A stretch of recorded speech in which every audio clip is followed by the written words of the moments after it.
विधानसभा चुनाव 2023 को लेकर आचार संहिता लागू हो चुकी है और तमाम पूरे प्रदेश में इस समय राजनीतिक गतिविधियां तेज हो गई हैं। बड़े नेताओं का आवागमन शुरू हो चुका है और हर वर्ग इस समय चुनाव को लेकर उत्साहित है। जैसा कि भारत में कहा जाता है कि यह लोकतंत्र का पर्व है चुनाव, और इसके लिए हर वर्ग अपनी अपनी बातें, अपने वादे, अपने दावे जो है सरकारों के उस पर खरे उतरने की, और तमाम जो अभी तक सरकारों ने वादे और दावे किए थे उसका अब रिपोर्ट कार्ड अब जनता को देने का समय आ चुका है। और अब जनादेश किसके हाथ में होगा, तो हम लगातार जनता के अलग अलग वर्गों के बीच जाते हैं, उनसे बात करते हैं कि किन मुद्दों पर इस बार का चुनाव होना चाहिए। आज हम रीवा जिले के टीआरएस कॉलेज के पास खड़े हुए हैं। कॉलेज चौराहा इसे कहते हैं क्योंकि यहाँ कई कॉलेज मौजूद हैं। छात्रों से बात करते हैं और चूंकि बेरोजगारी और रोजगार का मुद्दा बहुत बड़ा है, छात्रों की पढ़ाई का मुद्दा बहुत बड़ा है, तो इनकी नज़र में सरकार ने क्या कुछ किया है, पार्टियों के दावे और वादे इन्हें कैसे लगते हैं और किन पर भरोसा जताएंगे, ये इस पर बात करेंगे। छात्रों से बात करते हैं कि आखिर वो इस बार के प्रमुख मुद्दे क्या हैं। क्या नाम है ब्रदर आपका? मेरा हर्ष श्रीवास्तव। क्या करते हैं? ये BA first year college. BA first year पढ़ते हैं। तो इस बार चुनाव होने वाले हैं, तो आपको क्या लगता है कि आपके हिसाब से विधानसभा चुनावों के लिए मुद्दा क्या होना चाहिए? किस मुद्दे पर वोट करना चाहिए लोगों को? मध्य प्रदेश में क्या दिक्कत आपको समझ में आती है? आप छात्रों की क्या दिक्कत समझ में आती है? ये हो गया यही सर, गवर्नमेंट जॉब नहीं मिल रही इस टाइम पे। मतलब इस समय जो चल रहा है, ये प्रेजेंट चल रहा है, इसमें गवर्नमेंट नौकरी की बहुत कम चांसेस है। तो जो शिवराज सरकार अभी तक है, वर्तमान में भी है, तो उनके दावे और घोषणाएं कैसी लगती हैं आपको? वो तो झूठ बोलता है शिवराज। झूठ बोलते हैं। हाँ, जितना बोलते हैं उतना करते नहीं। और दूसरी पार्टी के नेता है कमलनाथ, उनके बारे में क्या आपकी राय है? और वो ठीक है, मतलब वो बोलते नहीं, जो बोलते हैं वो कर देते हैं, लेकिन शिवराज सिंह की तरह नहीं है। आइए, क्या नाम है आपका? अनिल यादव। क्या करते हैं यादव जी? बीए। बीए हैं। तो क्या आपको लगता है कि इस बार का चुनाव का प्रमुख मुद्दा क्या होना चाहिए? बेरोजगारी है, मतलब हमको मतलब वो नौकरी नहीं मिल रही है, मतलब जैसे पढ़ रहे हैं। तो किस सरकार पर भरोसा करना चाहेंगे? किस पार्टी के वादे और दावे पर भरोसा है आपको? ऐसे तो शिवराज जी ठीक है, मतलब उनके बारे में तो ठीक है। 70 साल तो ऐसे वो रही है कांग्रेस, हाँ। तो कुछ नहीं कर ली। तब शिवराज मान लीजिए 10 साल रही है, 20 साल लग गए। हाँ मान लीजिए 20 साल, हाँ। तो हो गया, ठीक ही है वो। ठीक है। और कुछ लोगों से बात करते हैं, तमाम लोग खड़े हैं। क्या नाम है आपका? आलोक तिवारी। आलोक तिवारी जी, कैसा माहौल देखते हैं आप इस समय मध्य प्रदेश में विधानसभा चुनावों को लेकर? मध्य प्रदेश में विधानसभा चुनावों को लेकर तो यूथ देखिए काफ़ी उत्साहित है, और जो सरकार की जैसे स्कीमें रही, जैसे सीखो कमाओ योजना और वो है, तो उसको लेके। और अगर हम अपने रीवा ज़िले की अगर विंध्य की बात करें, तो यहाँ तो मतलब आप देखिए कि जिस तरह कॉलेज और संस्कृत महाविद्यालय का भी शिलान्यास हुआ है, और माखनलाल का अपने यहाँ कैंपस हो गया है, और अपने इंजीनियरिंग कॉलेज को भी डीम्ड यूनिवर्सिटी का देने का, तो मतलब एक तरफ से युवाओं के लिए एजुकेशन के हिसाब से काफ़ी अच्छा बदलाव हुआ है, और काफ़ी अच्छा प्रयास हुआ है। हमारे मुख्यमंत्री जी और मंत्री जी ने काफ़ी अच्छा प्रयास किया उसके लिए। अच्छा प्रयास है सरकार का, ये मानना है। क्या नाम है आपका? देवव्रत त्रिपाठी। त्रिपाठी जी, क्या करते हैं आप? मैं स्टूडेंट हूँ। स्टूडेंट हैं। तो स्टूडेंट की मद्देनजर आप अगर विचार करें कि सरकार ने इतने सालों में क्या कुछ आपकी भलाई के लिए, माने आपकी बिरादरी, स्टूडेंट बिरादरी के लिए क्या कुछ किया है? अभी रीवा में आप देख लें तो माखनलाल चतुर्वेदी पत्रकारिता विश्वविद्यालय हो गया। आप 3-4 दिन पहले आपने सुना होगा एक संस्कृत विश्वविद्यालय खुला है। उससे पहले शिक्षक भर्ती हुई हमारे यहाँ, करीब 25 से 30 हज़ार शिक्षकों को रोजगार मिला है। आप 20 और 21 की पुलिस भर्ती देख लें, 8,000 युवाओं को रोजगार मिला। सीखो कमाओ योजना देख लें। इसी तरह से आप मुख्यमंत्री श्रम योजना देख लें, लोन देख लें मुख्यमंत्री का, उससे भी रोजगार मिल रहा है लोगों को। तो रोजगार के अवसर कहीं ना कहीं सरकार द्वारा दिए गए हैं। तो क्या आपको लगता है कि जो सरकार है, ये इसकी जो योजनाएं हैं वो आपको संतुष्ट करती हैं? संतुष्ट, देखिए इंसान कभी संतुष्ट नहीं हो सकता। आप भी इंसान हैं, आप जितनी सुविधाएं बढ़ाएंगे उसको और बढ़ानी पड़ेगी, डिमांड बढ़ती रहती है। इसलिए कोई भी सरकार आएगी संतुष्ट तो आपको नहीं करेगी, आपकी अपेक्षाएं उससे बढ़ेंगी। इसलिए सरकार पहले से तो बहुत बेहतर है। कमलनाथ जी की सरकार में आप देख 15 महीने की सरकार आई थी, घोटाला हुआ था। यहीं राष्ट्रपिता महात्मा गांधी की मूर्ति के साथ छेड़खानी हुई मॉडल साइंस कॉलेज में, उसमें आज तक दोषियों पर कार्यवाही नहीं हुई। तो इस तरह की कांग्रेस सरकार में जो हुआ वो अशोभनीय था। और लोग बात करते हैं, कुछ लड़कियां हमारे साथ बात करने की छात्राएं, आप इधर आइए प्लीज, उनसे बात करते हैं। क्या नाम है आपका? कौशिकी सिंह चंदेल। तो कौशिकी, क्या करती हैं आप?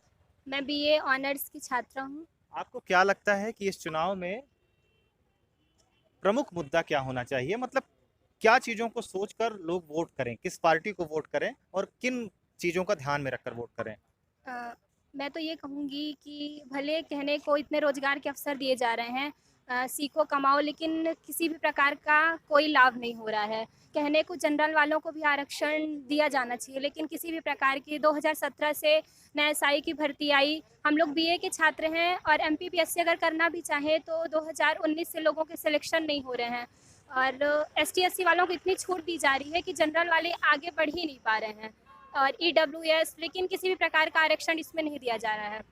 तो मैं सबसे बड़ी बात तो यही कहूँगी कि जनरल वालों को भी थोड़ा आरक्षण दिया जाए ताकि वो भी आगे बढ़ सकें। 10% का आरक्षण सरकारें बताती हैं कि जनरल वालों को दिया गया है और उसका लाभ भी मिल रहा है। पीएससी का एक अच्छा आपने वो किया है कि उस पर भर्तियां नहीं हो रही, लेकिन आपको 10% का लाभ मिल रहा होगा।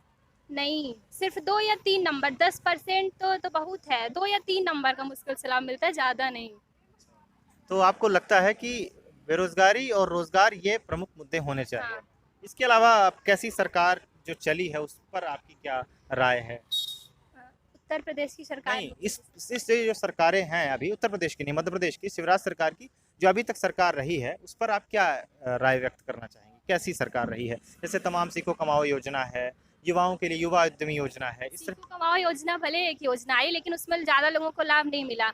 मेरा खुद ऐसा हुआ है कि बुलाया गया था, उसके बाद इंटरव्यू के लिए मैसेज आया, लेकिन बोला गया परसों 3 बजे आना है, उसके बाद नॉट क्वालिफाई आ गया, बिना इंटरव्यू दिए ही नॉट क्वालिफाई बता दिया गया। तो इस तरह के मामले भी सामने आ रहे हैं कि बिना इंटरव्यू के भी नॉट क्वालिफाई हैं आप। तो अभी आप पढ़ाई कर रही हैं और आगे क्या करेंगी? मेरा उद्देश्य तो यूपीएससी है और मैं यूपीएससी की परीक्षा क्रैक करके आईएएस बनना चाहती हूँ।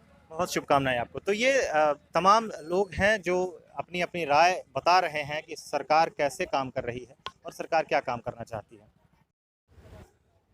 तो क्या नाम है आपका? पशुपतिनाथ पांडे। पशुपतिनाथ पांडे जी, कैसा महसूस करते हैं आप जब चुनावी वर्ष है तो छात्रों को और नए वोटरों को किस हिसाब से वोट करना चाहिए? क्या चीज़ें होनी चाहिए जिसको देखकर वोट करें आप लोग?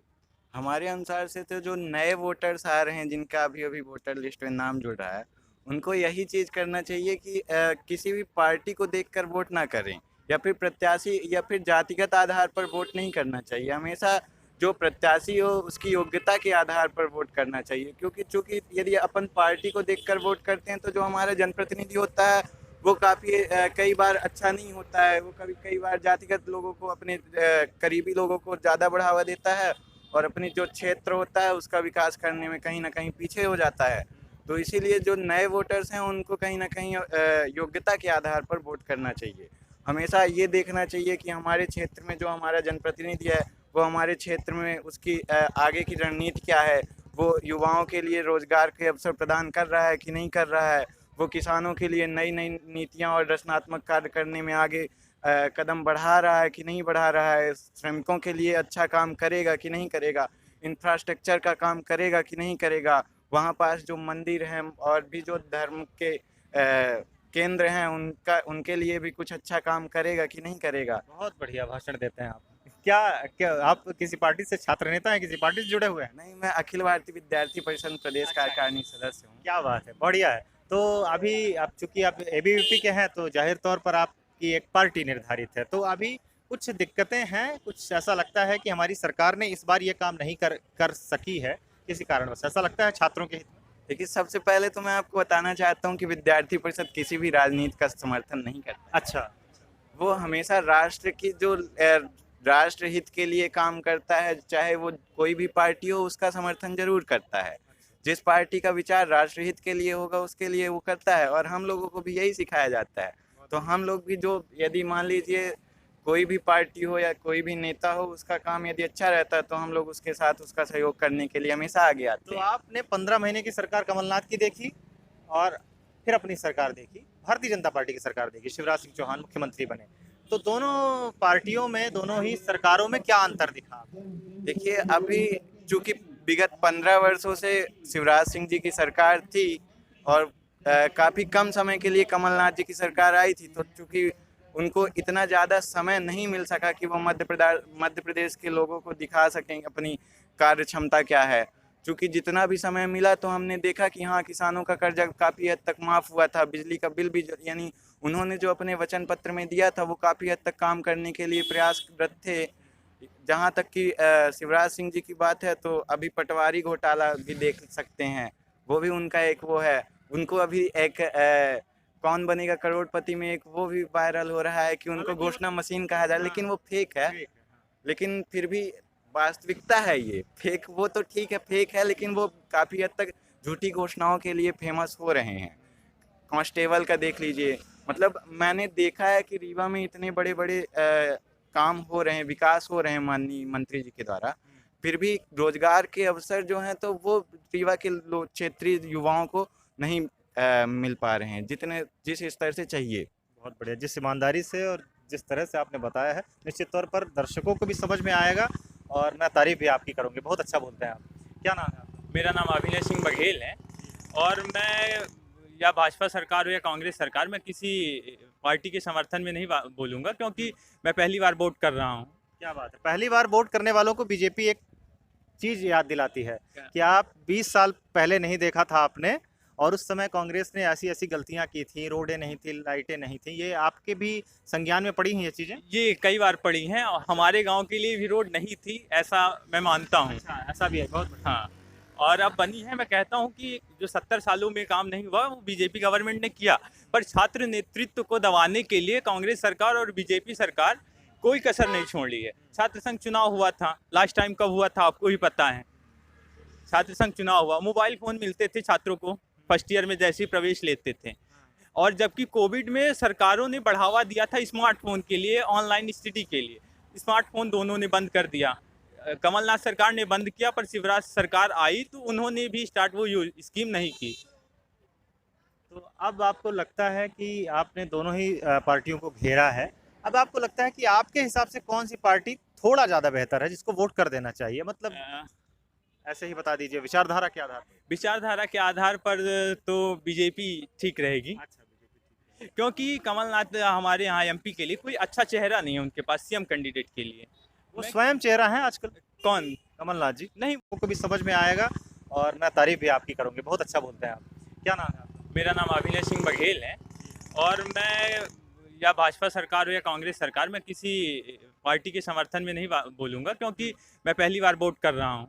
क्या बात है, पहली बार वोट करने वालों को बीजेपी एक चीज़ याद दिलाती है कि आप 20 साल पहले नहीं देखा था आपने, और उस समय कांग्रेस ने ऐसी ऐसी गलतियां की थी, रोडें नहीं थी, लाइटें नहीं थी। ये आपके भी संज्ञान में पड़ी हैं ये चीज़ें? ये कई बार पड़ी हैं और हमारे गांव के लिए भी रोड नहीं थी, ऐसा मैं मानता हूँ। अच्छा, ऐसा भी है, बहुत बढ़िया। हाँ, और अब बनी है। मैं कहता हूँ कि जो 70 सालों में काम नहीं हुआ वो बीजेपी गवर्नमेंट ने किया, पर छात्र नेतृत्व को दबाने के लिए कांग्रेस सरकार और बीजेपी सरकार कोई कसर नहीं छोड़ ली है। छात्र संघ चुनाव हुआ था, लास्ट टाइम कब हुआ था आपको भी पता है।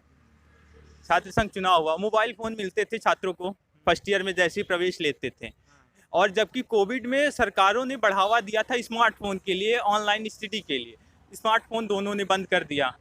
कमलनाथ सरकार ने बंद किया, पर शिवराज सरकार आई तो उन्होंने भी स्टार्ट वो स्कीम नहीं की। तो अब आपको लगता है कि आपने दोनों ही पार्टियों को घेरा है, अब आपको लगता है कि आपके हिसाब से कौन सी पार्टी थोड़ा ज़्यादा बेहतर है जिसको वोट कर देना चाहिए? मतलब ऐसे ही बता दीजिए, विचारधारा के आधार पर। विचारधारा के आधार पर तो बीजेपी ठीक रहेगी। अच्छा, बीजेपी। क्योंकि कमलनाथ हमारे यहाँ एमपी के लिए कोई अच्छा चेहरा नहीं है उनके पास सीएम कैंडिडेट के लिए। वो स्वयं चेहरा है आजकल। कौन? कमलनाथ जी। नहीं, वो 80 साल के हैं, हम युवाओं की क्या समझेंगे वो बात। अच्छा, वो युवाओं की बात, तो उनके कैबिनेट में और सारे युवा रहेंगे, और कोई 5 अच्छे मंत्री उनके बता दीजिए, मैं उनको वोट कर दूंगा। और हमारे क्षेत्र से मेरी सिरमौर विधानसभा है, 5 कैंडिडेट अच्छे बता दीजिए, मैं उनको वोट करने के लिए तैयार हूँ। मैं बोल रहा हूँ ना, मैं मतलब 18 साल का अभी हुआ हूँ, पहली बार वोट करूंगा। अभी तो लिस्ट जारी नहीं हुई है, बीजेपी ने अपनी लिस्ट आपके सिरमौर विधानसभा से जारी कर दी है, तो मान लीजिए कोई और युवा आता है तो आप उसको करेंगे? मैं किसी पार्टी में काम नहीं कर रहा हूँ, मैं आम नागरिक हूँ। जो हमारे लिए अच्छा काम करेगा मैं उसको वोट दूंगा। ये बेहतर चीज़ है कि जब टिकट फाइनल हो जाएगी और उसके बाद अगर हमको लगेगा कि बीजेपी के अलावा भी किसी पार्टी के नेता ठीक हैं तो उन्हें वोट करना चाहिए। बढ़िया है और जी। छात्र हित में मैं कहूँगा कि छात्र संघ चुनाव होने चाहिए, क्योंकि जितने केंद्रीय नेतृत्व में हैं इस टाइम पे, कहीं ना कहीं वो छात्र संघ से ही आगे बढ़ के आए हैं। या तो बीडी शर्मा को देख लीजिए, या प्रदेश के मुख्यमंत्री जी को देख लीजिए, वो भी छात्र संघ चुनाव से ही आगे आए हैं। और भाजपा में ऐसे कई बड़े बड़े मंत्री हैं कांग्रेस में जो हैं, वो छात्र संघ चुनाव से काफ़ी आगे तक आए हैं, फिर भी छात्र संघ चुनाव नहीं हो रहा है। और क्यों नहीं हो रहा? क्योंकि कोविड भी अब खत्म हो चुका है, छात्र संघ चुनाव होना चाहिए। तो ये एक जो आरोप लगता है कि छात्र नेताओं का उपयोग केवल दरी बिछाने और झंडा लगाने के लिए होता हो है, रहा ये है। आप इसका समर्थन? कर रहे हैं, मैं समर्थन कर रहा हूँ इसका। बिल्कुल, बड़े छात्र नेता हुए हैं यहाँ पर और आज सक्रिय राजनीति में हैं, तो निश्चित तौर पर वो बड़े, लेकिन उनको समझना चाहिए कि छात्रों का दर्द। क्या नाम है आपका? सर अजय कुशवाहा, क्या करते हैं आप? स्टूडेंट हूँ। तो कैसी सरकार चल रही है ये अब तो आचार संहिता लग चुकी है, तो कैसा माहौल आप देखते हैं? अभी तो हम लोग गवर्नमेंट जॉब की तैयारियां कर रहे हैं, पर वर्तमान सरकार जो भी घोषणाएं कर रही हैं, अभी वर्तमान सरकार घोषणा की है कि हमने 1 लाख पद पे भर्तियां दी हैं, लेकिन अभी तक किसी भी पद पे नियुक्ति नहीं हुई है। जब वैकेंसी के नोटिफिकेशन जरूर आए हैं, और हालांकि हर व्यक्ति को सरकारी नौकरियां नहीं मिल सकती हैं, लेकिन सरकार की योजना आई थी सीखो कमाओ योजना, जो कि सिर्फ योजना बन के रह गई। किसी भी व्यक्ति को ऐसा तो नहीं है कि 10,000 रुपये या 8,500 रुपये गए हों, ऐसा कुछ भी देखने को नहीं मिला है। तो आप इसे सरकार की नाकामी मानते हैं? बिल्कुल नाकामी है। तो इस बार कैसा मूड रहेगा? परिवर्तन होगा या फिर एक बार फिर से जनता? अभी आचार संहिताएं लगी हैं, अभी नए घोषणाएं आएंगे, नई पार्टियां अपनी घोषणाएं करेंगी। अभी कांग्रेस सरकार ने भी घोषणा पत्र जारी किया है, जिसमें युवाओं के लिए रोजगार और महंगाई को लेकर कोई भी बात नहीं रखी है। ऐसा ही वर्तमान सरकार की भी घोषणा पत्र में है कि युवाओं के लिए कोई भी नहीं है योजना, मतलब घोषणा नहीं है। तो अभी युवाओं को अपने घोषणा पत्र से भी अछूता रखा जा रहा है, ऐसा हमारे ब्रदर का भाई का कहना है। तो ये युवा हैं जिन्होंने अपनी बातें रखी हैं चुनाव के संदर्भ में, सरकारों के संबंध में और पार्टियों के संबंध में। युवाओं को लेकर अच्छी बात यह है कि एक युवा ने कहा कि अगर अच्छे नेता आते हैं हमारे यहाँ तो उन्हें निश्चित तौर पर हम उनको वोट करेंगे, पार्टियों को ना देखते हुए भी। और तमाम तरह की जागरूकता दिखी है लोगों के अंदर, युवाओं के अंदर, और एक जो राजनीतिक समझ है वो मुझे बेहतर समझ में आई, क्योंकि अब वो पुराना ज़माना नहीं रहा जब लोग किसी के कहने पर वोट करा करते थे। अब सबकी अपनी एक राजनीतिक समझ है, और रीवा वैसे भी राजनीतिक समझ वालों व्यक्तियों की उर्वरा भूमि है, और यहाँ ये जो स्लोगन चलता है उसका मुजाहिरा भी आप सबको देखने को मिला होगा। तो अभी आपने देखा किस तरह से छात्रों ने अपनी अपनी बात रखी और कैसे कैसे मुद्दों पर वोट करना चाहेंगे। अब देखना है कि 3 दिसंबर को जब परिणाम खुलते हैं तो क्या कुछ सामने आता है। तो बने रहिए इसी तरह की तमाम राजनीतिक खबरों के लिए गुड मॉर्निंग टीवी के साथ। धन्यवाद, नमस्कार, जय हिंद।